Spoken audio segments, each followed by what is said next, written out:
2013 সালে শাহবাগে গণজাগরণ মঞ্চের আন্দোলনে নেতৃত্ব দেয়া লাকি আক্তারকে গ্রেফতার সহ 5 দফা দাবিতে বুধবার রাতে বিক্ষোভ মিছিল বের করে ইনকিলাব মঞ্চ। শাহবাগ থেকে শুরু হয়ে মিছিলটি ঢাকা বিশ্ববিদ্যালয়ের বিভিন্ন এলাকা প্রদক্ষিণ করে আবার শাহবাগে এসে শেষ হয়। বিক্ষোভ মিছিল শেষ করে জাতীয় জাদুঘরের সামনে অবস্থান কর্মসূচি ঘোষণা করে তারা। আন্দোলনের নামে শাহবাগীরা আবারও ষড়যন্ত্র করছে বলে অভিযোগ তাদের। ধর্ষণের জন্য ডেডিকেটেড দ্রুত বিচার ট্রাইব্যুনাল করতে হবে।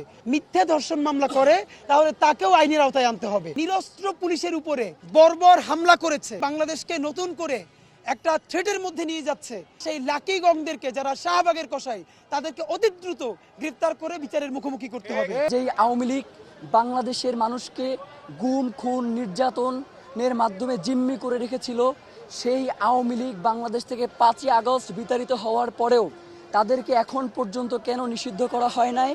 আমরা আমাদের দাবিতে বলেছি যে অতি দ্রুত তাদেরকে নিষিদ্ধ করতে হবে। এর পাশেই নারী ধর্ষণ, নির্যাতন, নিপীড়ন ও হেনস্থার প্রতিবাদে 6 দিন ধরে লাগাতার অবস্থান কর্মসূচি পালন করছেন ঢাকা বিশ্ববিদ্যালয়ের শিক্ষার্থী এবং ডাকসু ও জাতীয় নাগরিক কমিটির সাবেক নেত্রী শেখ তাসনিম আফরোজ ইমি। সমাজ ব্যবস্থা সেটি যে ধর্ষণের অনুকূল, এই জিনিসটা আসলে আমরা মেনে নিব না। আমাদের যে সোশ্যাল স্টিগমা সেগুলো ভাঙতে হবে। সেক্ষেত্রে রাষ্ট্রকে উদ্যোগ নিতে হবে। রাতে এই 2 অবস্থান কর্মসূচিতে একাত্মতা জানান ডাকসুর সাবেক ভিপি ও গণ অধিকার পরিষদের সভাপতি নুরুল হক নূর।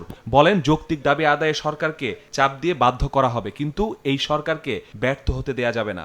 আওয়ামী লীগ ইস্যুতে কোনো বিভেদ নেই। যারা এই আওয়ামী লীগের পক্ষে অবস্থান নিবে তারাও ফ্যাসিবাদের দোষর। প্রয়োজনে অবশ্যই জুলাই বিপ্লবের মতো আবার জনগণকে নিয়ে রাজপথে নামা লাগলেও আমরা নামবো, কিন্তু আওয়ামী লীগকে নিষিদ্ধ করতে হবে। আওয়ামী লীগ নামে এই দেশে আর রাজনীতি করতে পারবে না। আন্দোলনের নামে যাতে ফ্যাসিবাদী দোসররা মাথাচাড়া দিয়ে উঠতে না পারে সেদিকেও খেয়াল রাখতে গণ অভ্যুত্থানের সকল সহযোদ্ধাদের আহ্বান জানিয়েছেন ডাকসুর সাবেক এই ভিপি। 10টা ট্রাইব্যুনাল গঠন করেন, দ্রুত সময়ের মধ্যে বিচার কার্যক্রম নিশ্চিত করেন। মাসুদুর রহমান, সময় সংবাদ, ঢাকা।